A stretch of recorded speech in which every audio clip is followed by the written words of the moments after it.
Salve Maria! Neste dia 27 de julho de 2026, eu vou concluir a leitura do livro de Esdras, os capítulos 9 e 10, e vou iniciar a leitura do livro de Neemias, ou segundo de Esdras.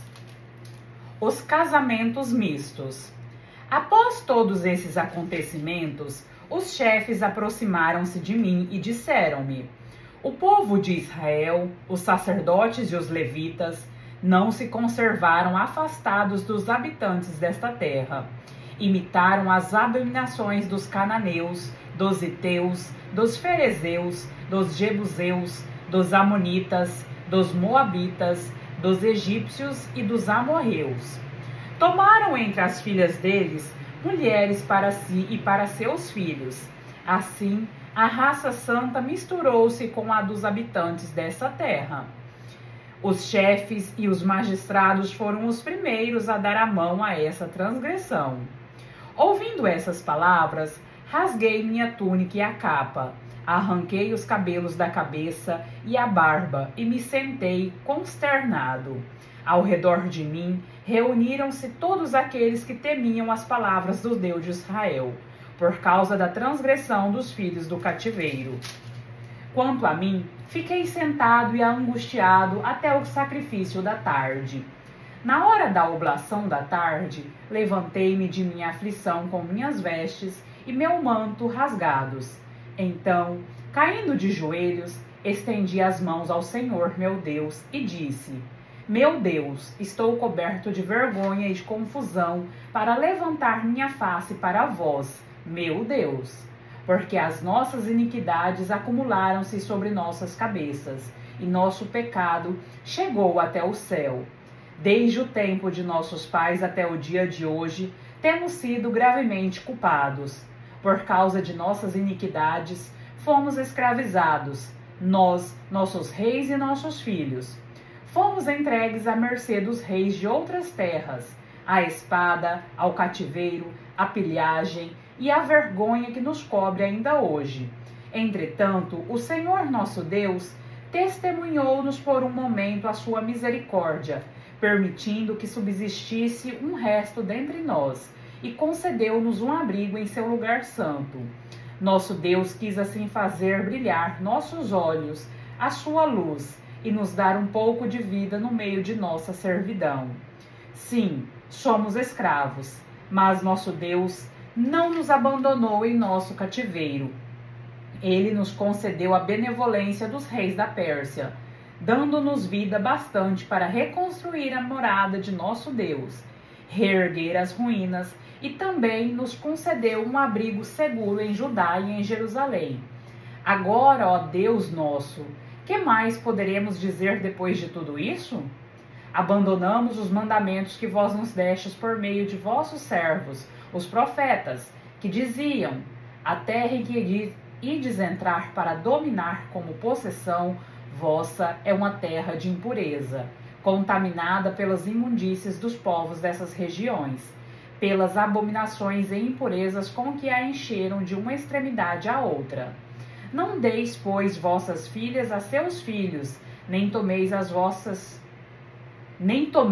as suas filhas para vossos filhos. Não vos preocupeis com sua posteridade e seu bem-estar, para que vos torneis fortes e comais os bons frutos dessa terra, a qual transmitireis para sempre como herança aos vossos filhos.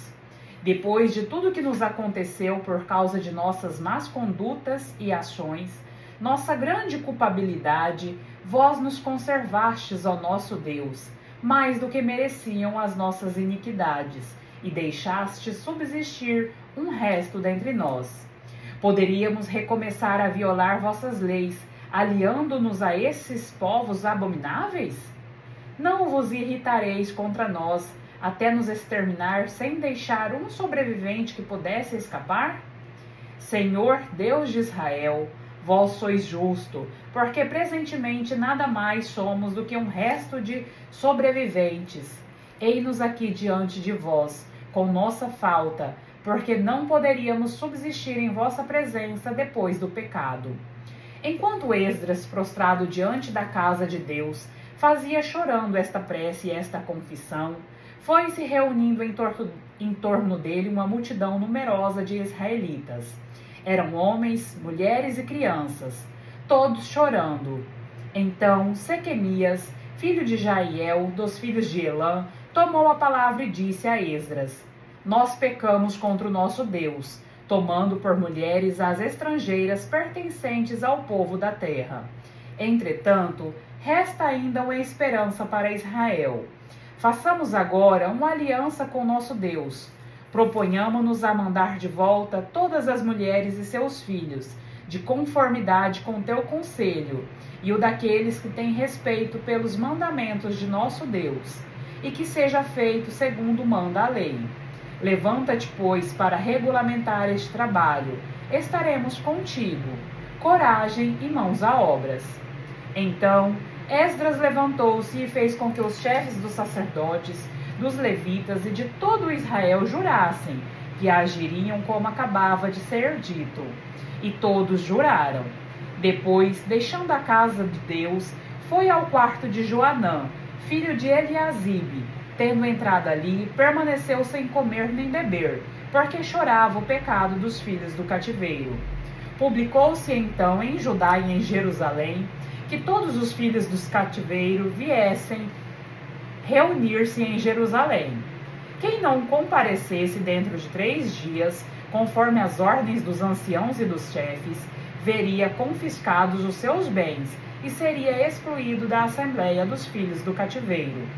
Todos os homens de Judá e de Benjamim reuniram-se em Jerusalém nos 3 dias. Era o 20º dia do 9º mês.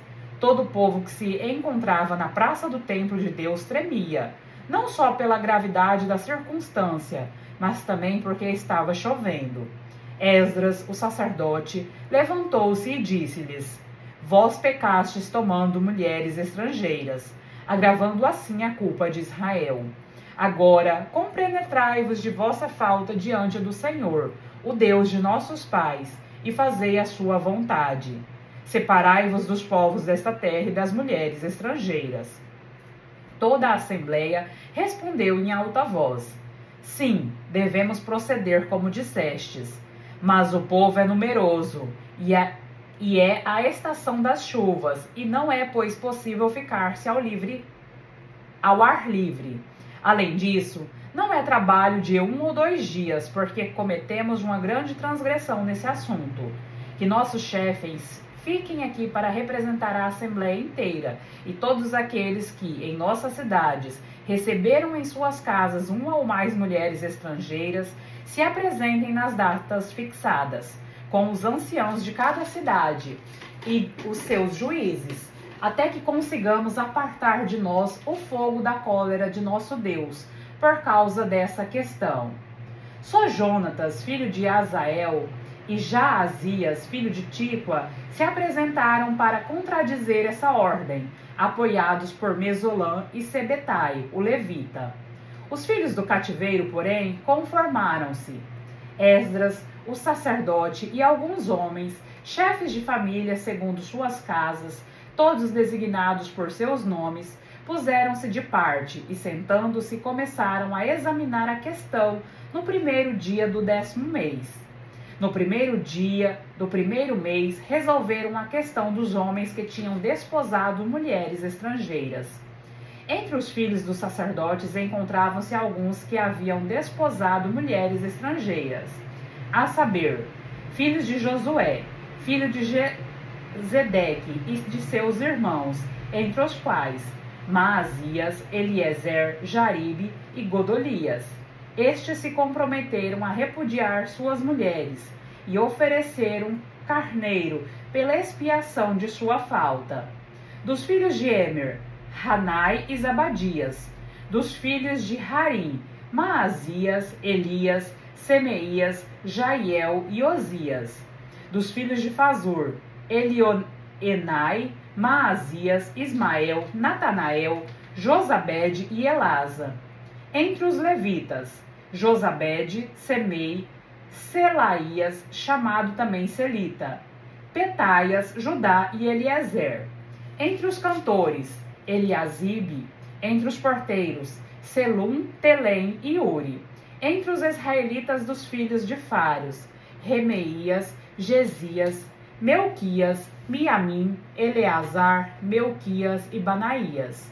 Dos filhos de Elã, Matanias, Zacarias, Jaiel, Abdi, Jarmute e Elias. Dos filhos de Zetua, Elioenai, Eliasibe, Matanias, Jarmute, Zabade e Aziza. Dos filhos de Bebai, Joanã, Hananias, Zabai, Atlai. Dos filhos de Begai, Mesolã, Meluque, Adaías, Jazube, Saal e Jerimote. Dos filhos de Faate, Moabe, Ednas, Calaal, Banaías, Maasias, Matanias, Bezalel, Benuí e Manassés. Dos filhos de Harim, Eliezer, Gesias, Melquias, Semeías, Simeão, Benjamim, Meluque, Semerias. Dos filhos de Rassum, Matanai, Matatias, Zabade, Elifalete, Germai, Manassés, Semei. Dos filhos de Bani, Maadai, Amram, Joel, Banaías, Badaías e Quelias, Vanaías, Mermote, Eliasibe, Matanaías, Matanai, Jaze. Dos filhos de Benui, Semei, Selemias, Natã e Adaías. Dos filhos de Zacai, Cisai, Sarai, Azarel, Selemias, Semerias, Selum, Amarias e José. Dos filhos de Nebo, Jeiel, Matatias, Zabade, Zabina, Gedu, Joel e Banaías. Todos esses homens que haviam desposado mulheres estrangeiras, despediram-nas com seus filhos. Palavra do Senhor, graças a Deus. Livro de Neemias ou segundo de Esdras. Oração de Neemias. Palavras de Neemias, filho de Acalias. No mês de Casleu, do 20º ano, encontrando-me eu em Susa, no palácio, eis que chegaram de Judá, Hanani, um dos meus irmãos, com alguns companheiros. Perguntei-lhes pelos judeus libertados que tinham escapado do cativeiro e a respeito de Jerusalém. Aqueles que escaparam do cativeiro, disseram-me eles, estão lá na província, numa grande miséria e humilhação. Os muros de Jerusalém estão em ruínas e suas portas foram incendiadas. Ouvindo tais palavras, sentei-me para chorar e fiquei vários dias desconsolado. Jejuei e orei diante do Deus do céu, dizendo: Ah, Senhor Deus do céu, Deus grande e temível, vós que permaneceis fiel à vossa aliança e exerceis a misericórdia para com aqueles que vos amam e observam os vossos mandamentos. E que vossos ouvidos estejam atentos e vossos olhos se abram para ouvir a prece que eu, vosso servo, estou fazendo na vossa presença, de dia e de noite, pelos filhos de Israel, vossos servos, confessando os pecados que nós, os israelitas, cometemos contra vós, porque eu mesmo e a casa de meu pai temos pecado. Nós vos ofendemos gravemente e não observamos as leis, os mandamentos e os preceitos que destes a Moisés, vosso servo. Lembrai-vos da palavra que destes ao vosso servo Moisés, dizendo: Se transgredirdes meus preceitos, eu vos dispersarei entre as nações. Mas, se voltardes a mim, se observardes os meus mandamentos e o praticardes, mesmo que estejais deportados às extremidades do céu, eu vos reunirei ali e vos farei retornar ao lugar que escolhi para estabelecer nele a morada de meu nome. Eles são vossos servos, esse mesmo povo que libertastes com o poder e a força de vossas mãos. Ah, Senhor, prestai ouvidos à oração deste vosso servo e à oração dos vossos servos que veneram o vosso nome. Dignai-vos hoje dar bom êxito ao vosso servo e fazei o bom ganhar o favor do rei. Eu era, então, copeiro do rei. Viagem de Neemias a Jerusalém. No 20º ano do rei Artaxerxes, no mês de Nisã, estando o vinho diante de mim, tomei-o e ofereci ao rei. Ora, jamais em outra ocasião eu estivera triste em sua presença. Disse-me o rei: Por que tens a face sombria? Não estás doente? Tens, no entanto, algum dissabor. Muito conturbado, respondi ao rei: Viva o rei para sempre! Como não haveria eu de estar pesaroso, desde que a cidade onde se encontram os túmulos de meus pais está devastada e suas portas consumidas pelo fogo? Disse-me o rei: Que tens a me pedir? Então, fazendo uma prece ao Deus do céu, eu disse ao rei: Se aprouver ao rei e se o teu servo te é agradável, permite-me ir para a terra de Judá, a cidade onde se encontram os túmulos de meus pais, para construí-la. O rei, junto de quem estava sentada, a rainha, perguntou-me: Quanto tempo durará a tua viagem? Quando voltarás? Ele consentiu que eu partisse logo, que eu lhe fixei certo prazo. Prosseguiu: Se o rei achar bom, que me deem missivas para os governadores de além do rio, a fim de que me deixem passar para Judá, e outra carta para Asaf, o intendente da floresta real, para que ele me forneça madeira para a viga das portas da fortaleza. Vinha ao templo, para as muralhas da cidade e para a casa em que eu habitar. O rei concordou com o meu pedido, porque a mão favorável de meu Deus estava comigo. Fui ter com os governadores de além-rio e entreguei-lhes as cartas do rei. O rei também tinha enviado para mim alguns chefes militares e cavaleiros. Mas quando Sanabalate, o Honorita, e Tobias, o servo amonita, foram informados disso, ficaram grandemente despeitados por ter chegado um homem que procurava o bem dos filhos de Israel.